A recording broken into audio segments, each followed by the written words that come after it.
The insane truth about the Rolls-Royce RB211 engine is that it nearly destroyed the company behind it. In 1968, Rolls-Royce staked everything on a fixed-price contract and radical carbon fiber technology. When a single bird strike shattered their high-fill blades, a financial spiral began. Over 170 million pounds lost, national bankruptcy looming. But how did an aviation disaster turn into a legacy that still powers jet engines today? Let's uncover the risks that ignited this historic crisis. In the late 1960s, Rolls-Royce was locked in a race that would define the next era of jet aviation. American giants Pratt & Whitney and General Electric were rolling out engines for the new generation of wide-body jets, setting the bar for power and efficiency. To leap ahead, Rolls-Royce engineers devised a strategy that was as bold as it was risky. The RB211 would be the world's first triple-spool turbofan, and it would use high-fill carbon fiber blades, lighter than titanium, promising a dramatic reduction in weight. This wasn't just about innovation for its own sake. Every kilogram saved meant better fuel economy and a stronger pitch to Lockheed, who needed a cutting-edge engine for their L-1011 TriStar. The contract, signed in 1968, demanded 42,000 pounds of thrust and a tight delivery schedule, all at a fixed price. The stakes were clear: win the contract, and Rolls-Royce would secure its future in the jet age. Lose, and the consequences would be dire. Inside the Derby labs, a team of young materials scientists worked around the clock, convinced that high-fill composites could outclass metal. Early tests were promising.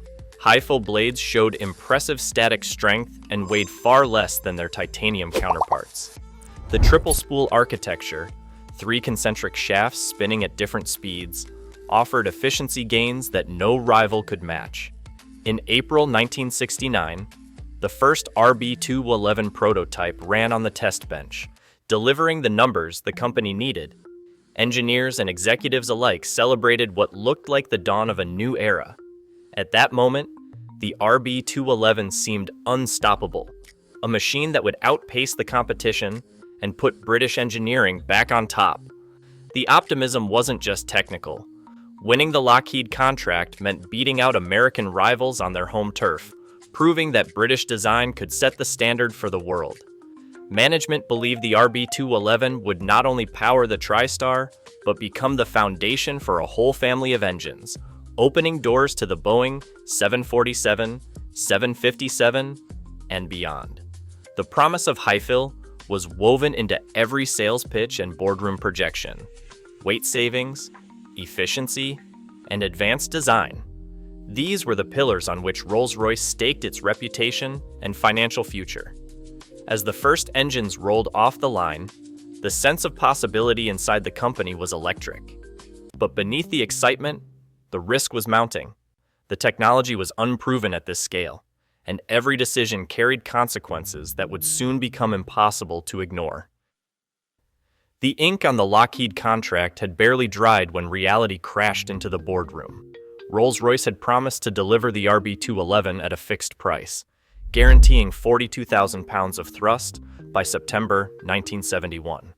But the numbers on the balance sheet began to warp. By late 1970, development costs had ballooned to 170 million pounds, more than double the original estimate. Every engine produced cost more than it earned. The contract's penalty clauses hovered like a sword.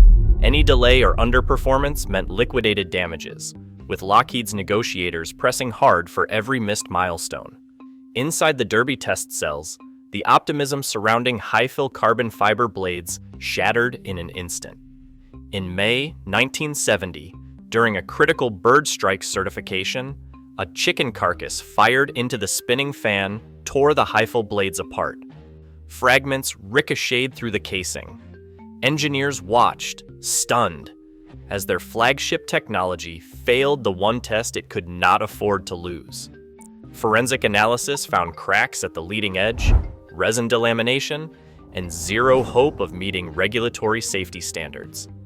The insurance policy, switching to titanium, meant scrapping months of work and starting over with heavier, costlier blades. The titanium design required more blades, 33 instead of 25, each demanding new tooling, new tests, and a total rework of manufacturing lines. Every day of delay triggered new penalty threats from Lockheed. The fixed-price contract left no margin for error, and the cost of retooling sent the program into free fall. By January 1971, Rolls-Royce's board faced a grim forecast. The company would run out of cash within weeks. Accountants projected losses above £200 million. Lockheed's legal team signaled readiness to sue for damages if delivery targets slipped further. The pressure extended beyond the factory floor. Bankers, government officials, and civil servants all braced for the fallout. On January 26, 1971, the board gathered in Derby. The minutes recorded a single devastating conclusion. We no longer possess the liquidity to complete our obligations. The only option is receivership. The crisis had reached its breaking point. The fate of Rolls-Royce, the TriStar, and thousands of jobs now hung on a knife edge. The company's only hope was a rescue plan radical enough to match the scale of the disaster. Sir Stanley Hooker walked back into Rolls-Royce in 1970, carrying decades of engine experience and a reputation for solving the impossible. He was no stranger to crisis. His work on the Merlin engine had helped win a war, but the RB211 was a different kind of battlefield. The company was weeks from collapse. The TriStar contract teetered on the edge, and the technical team was exhausted. Hooker didn't waste time. He reorganized the engineering ranks, pulling in trusted veterans and fresh minds alike. The message was clear. The only way out was through relentless, focused problem solving.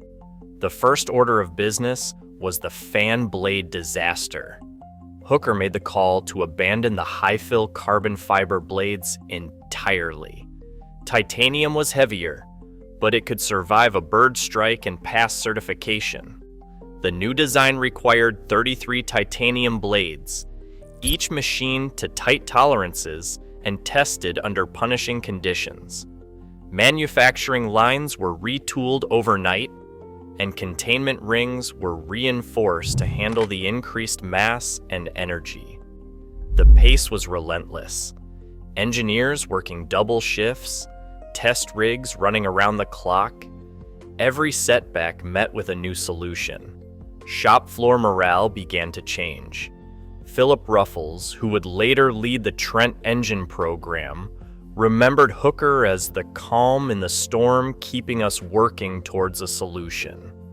Under Hooker's direction, the team solved not only the fan blade problem, but also a string of compressor and turbine issues that had stalled the project.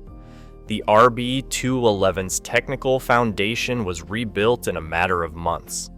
For the first time in a year, there was a sense that the crisis could be contained, not through luck, but through the sheer force of engineering will. On April 14, 1972, the RB211 finally received its official certification from the Federal Aviation Administration. After years of setbacks and near collapse, the engine was cleared for service. That same month, the first Lockheed L-1011 TriStar, powered by RB211s, entered commercial operation, lifting off from Palmdale with a sense of relief that rippled across 2 continents. The numbers told a story no one could have predicted during the darkest days. More than 2,800 RB211 engines would be built in the decades that followed, powering not just the TriStar, but also the Boeing 747, 757, and 767. Airlines around the world adopted the RB211, drawn by its efficiency and reliability. Aviation historians later called it the engine that saved Rolls-Royce, not because it avoided disaster, but because it forced the company to reinvent itself. The triple-spool architecture, once a gamble, became the blueprint for every wide-body engine the company would build. The RB211's DNA lives on in the Trent series, which now powers over half of the world's modern wide-body jets. Every new generation of Rolls-Royce engine traces its lineage back to that moment in 1972, when the company clawed its way back from the brink. The RB211's journey stands as proof that even the most painful failures can lay the groundwork for lasting achievement. More than 5 decades later, some B211s are still in service, a testament to the engine's resilience and the people who refuse to let it die.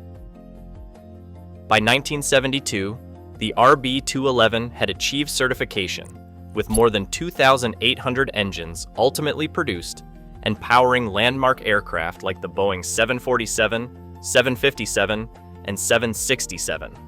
The documentary has shown how a single failed bird strike test in May 1970, combined with a high-risk fixed-price contract, nearly bankrupted Rolls-Royce and led to nationalization. Documents confirm the company faced a £170 million overrun and a boardroom crisis on January 26, 1971. While the full details of internal government deliberations remain restricted, the available evidence shows the titanium fan blade fix, led by Sir Stanley Hooker, turned disaster into a new era for jet propulsion. The RB211's triple spool design became the template for the Trent engines, still in service today. The story of the RB211 demonstrates that breakthroughs often come at enormous cost, and its legacy endures as a reminder of how engineering risk can reshape an entire industry.